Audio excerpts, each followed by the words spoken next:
다 함께 기도하심으로 2월 12일 수요일 매일 예배 시작하겠습니다. 기도합니다.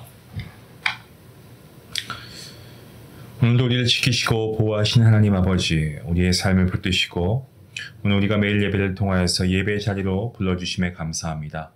주님께서 베풀어 주신 그 은혜를 우리가 기억하며 우리의 마음을 다해 주님을 경배하며 나아갑니다. 이 시간 주님의 거룩한 임재 가운데 나아가오니 우리의 예배를 받아주시고 우리의 영혼이 새 힘을 얻는 귀한 시간 될 수 있도록 하나님 은혜 내리워 주시옵소서.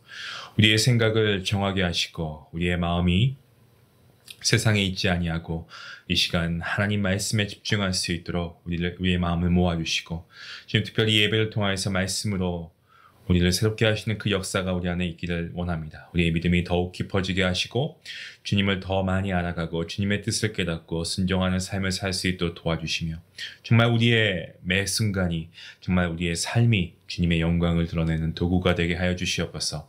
이 모든 기도 살아계신 우리 주 예수 그리스도의 이름으로 감사하며 기도하옵나이다. 아멘. 네, 찬송가 211장 함께 하시겠습니다.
오늘 하나님께서 주시는 말씀입니다. 요한복음 12장입니다. 12장 1절부터 11절까지의 말씀. 우리 함께 말씀을 1절부터 함께 읽도록 하겠습니다. 6월절 엿새 전에 예수께서 베다니에 이르시니 이곳은 예수께서 죽은 자 가운데서 살리신 나사로가 있는 곳이라. 거기서 예수를 위하여 잔치할새 마르다는 일을 하고 나사로는 예수와 함께 앉은 자 중에 있더라. 마리아는 지극히 비싼 향유 곧 순전한 나드 한 근을 가져다가 예수의 발에 붓고 자기 머리털로 그의 발을 닦으니 향유 냄새가 집에 가득하더라. 제자 중 하나로서 예수를 잡아줄 가룟 유다가 말하되 이 향유를 어찌하여 300데나리온에 팔아 가난한 자에게 주지 아니하였느냐 하니 이렇게 말하면 가난한 자들을 생각함이 아니요 그는 도둑이라. 돈괴를 막고 거기 넣는 것을 훔쳐가미노라. 예수께서 이르시되 그를 가만두어 나의 장래할 날을 위하여 그것을 간직하게 하라. 가난한 자들은 항상 너희와 함께 있거니와 나는 항상 있지 아니하리라 하시니라. 유대인의 큰 무리가 예수께서 여기 계신 줄 알고 오니 이는 예수만 보기 위함이 아니요 죽은 자 가운데서 살리신 나사로도 보려 함이라. 대제사장들이 나사로까지 죽이려고 모의하니 나사로 때문에 많은 유대인이 가서 예수를 믿음이더라. 아멘. 예수님께서 행하신 표적, 이 기적들을 보았던 사람들 중에 많은 무리가 예수님을 믿었습니다. 특히나 죽은 후에 무덤 속에 있었던 나사로, 그가 예수님의 부르심에 손과 발과 얼굴이 천과 수건으로 감긴 채 무덤 밖으로 나왔을 때 그 장면을 목격한 이들도 너무나도 그 현장을 목격하며 경이로워서 전율을 느꼈을 겁니다. 하지만 그러한 상황 가운데서도 대제사장들과 바리새인들 예수님을 죽이려고 모의를 하죠. 이로 인해서 예수님께서는 베다니를 떠나서 약 10마일 정도 떨어진 에브라임이라는 동네에서 잠시 머무르시기로 합니다. 예수님께서는 곧 있을 6월절에 맞춰서 나귀 새끼를 타고 예루살렘에 입성할 계획을 세우시는데 예수님을 죽이려고 했던 그들 역시 예수님이 6월절을 지키러 예루살렘에 오실 것을 예상하고 있었습니다. 그래서 누구든지 예수님을 보면 신고해서 잡으라고 명령을 내려둔 그러한 상황이었습니다. 자, 오늘 본문은요, 이것을 배경으로 하고 있는데 예수님께서는 6월절 지키기 위해서 예루살렘에 입성하시기 전에 이 베다니로 가시는데 베다니는 예루살렘에서 한 몇 마일 정도 떨어진 곳이고요. 감람산 남동쪽에 위치해 있습니다. 이 베다니에서 죽었던 나사로, 그를 살리신 예수님께서 6월절에 친히 어린 양의 희생제물이 되실 그러한 예정이셨습니다. 예수님께서 죽은 나사로를 살리심은요, 자신이 친히 희생제물이 되신다고 해도 죽음을 이기시고 살아나실 것임을 암시해 주시는 사건이었습니다. 자, 그런 가운데 본문 2절 말씀을 보시면 잔치가 이루어지고 있습니다. 잔치는 예수님을 위한 잔치였다는 것을 우리가 말씀을 통해 알게 되고요. 죽었던 나사로, 그를 살리신 예수님께 감사하는 마음으로 잔치가 준비되었을 거라 생각합니다. 이 마르다라고 하는 여인은 예수님을 대접하기 위해서 일을 하고 있었고요. 나사로, 그는 예수님과 함께 앉아 있었고, 그리고 3남매 중에 마리아는 지극히 비싼 향유를 가지고 예수님께 다가갔습니다. 자, 이 향유는 나드 식물에서 추출한 이 순도가 아주 높은 향유였습니다. 무게는 한 340g 정도라고 보는데요. 본문에서 말하는 이 한 근이라고 했을 때 이것은 오늘 어떻게 보면은 캔 음료 정도, 좀 큰 캔 음료 있죠. 그 정도의 무게에 해당한다고 생각하시면 될 것 같습니다. 그 정도의 향유를 부어서 마리아가 자신의 머리털로 예수님의 발을 닦는 것을 오늘 요한복음에서 사도 요한이 기록하고 있습니다. 이것은 값비싼 향유와 또 흙과 먼지로 오염된 어떤 발의 극적인 대조를 이루고 있고요. 그 발을 머리털로 닦는, 정말 그야말로 이성적으로 상식적으로 어떤 생각하는 것과는 완전히 벗어난, 상식을 초월한 행동을 이 요한이 기록하고 있는데, 마리아가 얼마나 주님을 사랑했는가를 우리가 이 모습만 봐도 알 수 있습니다. 값비싼 향유를 주님을 위해 바치는 것 자체도 쉬운 일이 아닙니다. 하지만 아무리 존경하고 은혜를 베푼 고마운 사람이라고 해도 자기의 머리털로 발을 닦는다? 이건 정말 더 어려운 일이 아닐까 생각합니다. 보통 사람으로 감히 행할 수 없는 그러한 행동, 바로 마리아가 주님께 행한 행동이었죠. 향유 냄새가 온 집안에 퍼집니다. 자, 이러한 상황 가운데 정말 뜬금없이 예수님의 제자 중 한 명이었던 예수님 팔자 이 가룟 유다가 이러한 말을 합니다. 차라리 이 향유를 300데나리온에 팔아서 가난한 사람들에게 주면 좋았을 텐데, 그런 거죠.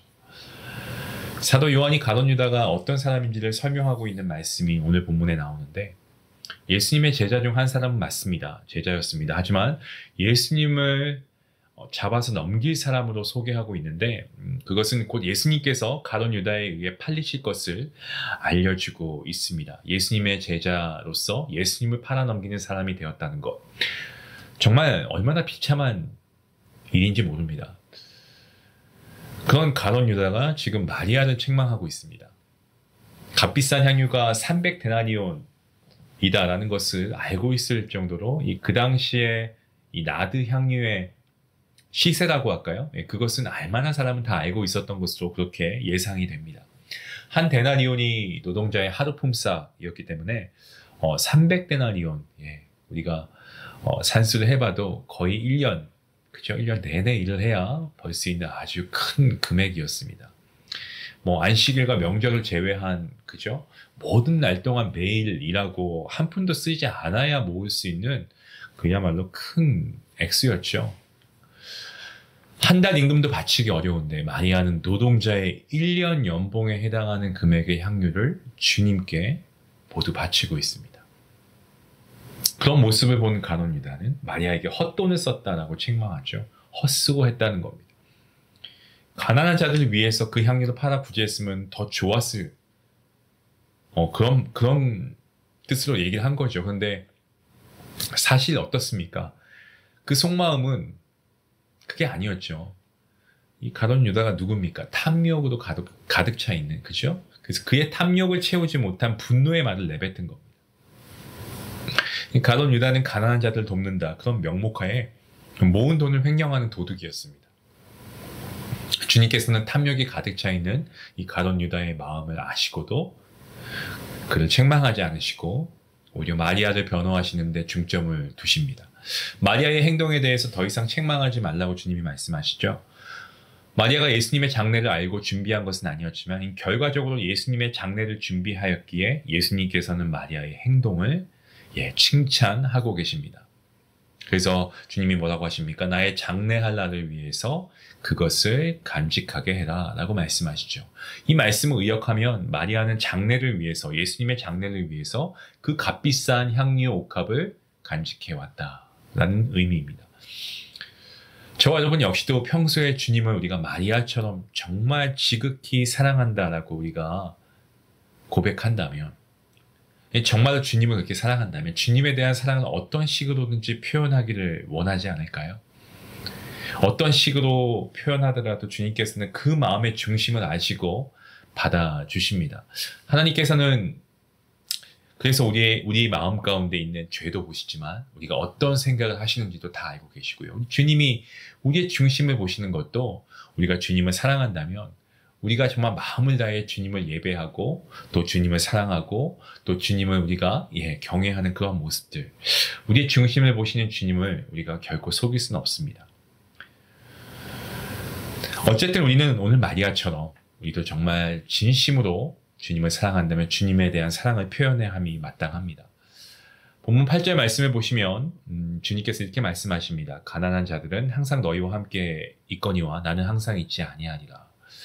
주님께서 가난한 자들을 구제하는 일, 소홀히 해도 좋다는 뜻으로 오역하시면 안 됩니다.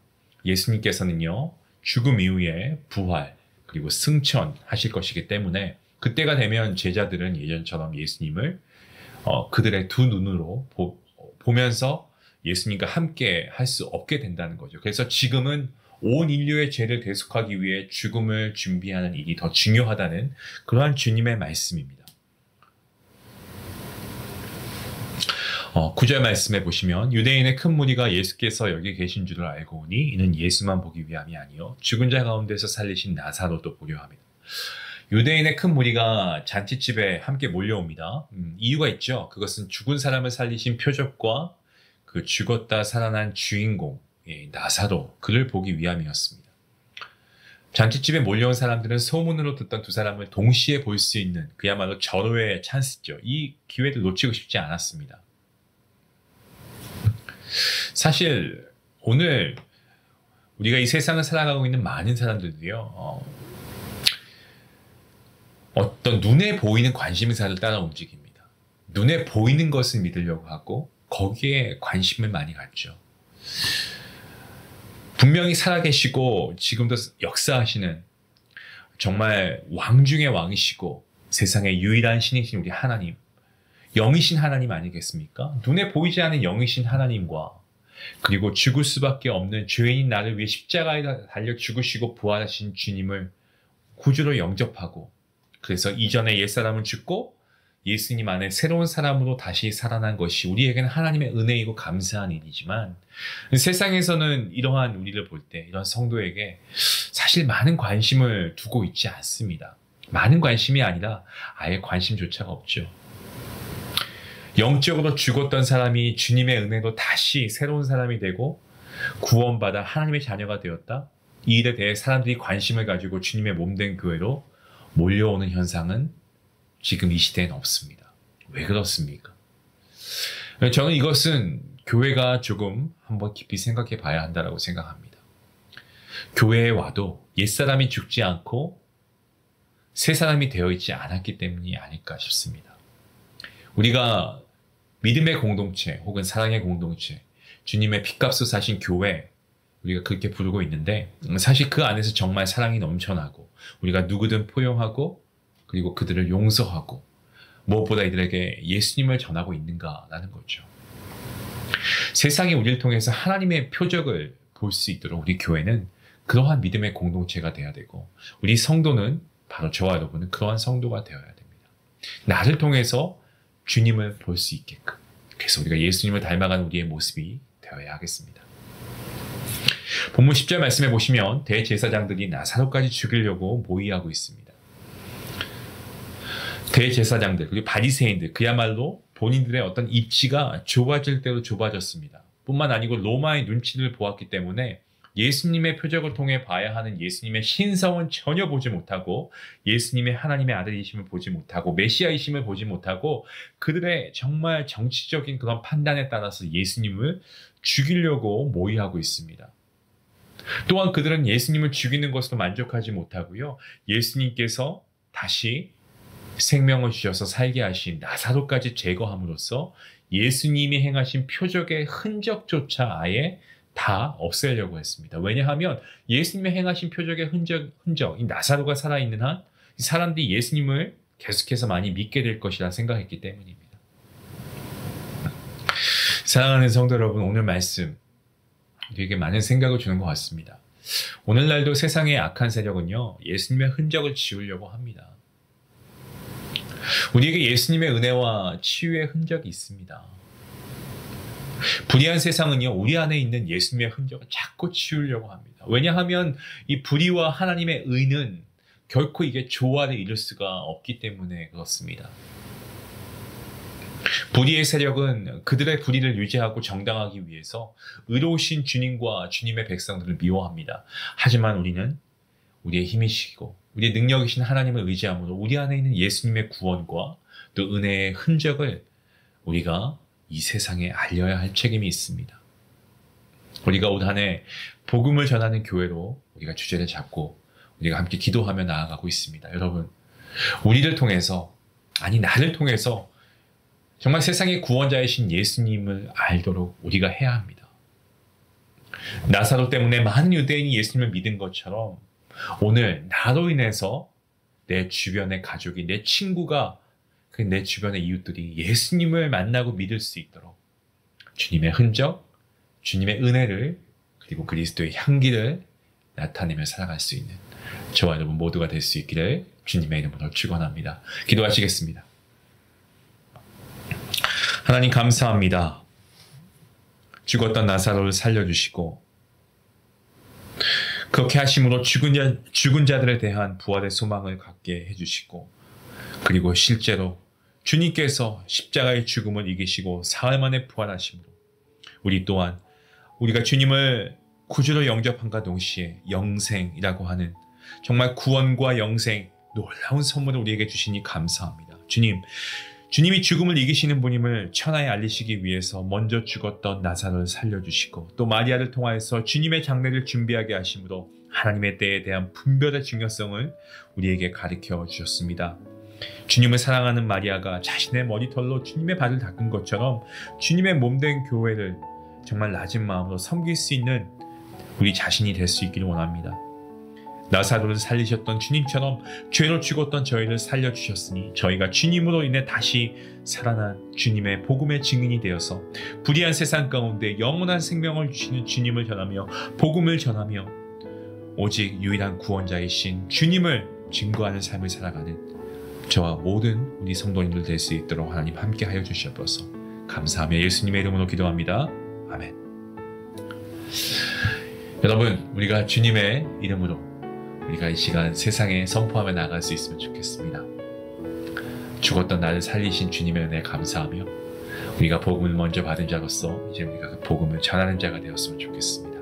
주님을 나타내시고 주님의 의를 나타내시고 그리고 우리가 하나님의 우리에게 주신 그 구원의 은혜를 우리가 세상에 함께 선포하며 복음을 들고 나아갈 수 있는 우리 모두가 될 수 있기 원합니다. 우리 같이 함께 말씀 생각하시면서 기도하겠습니다.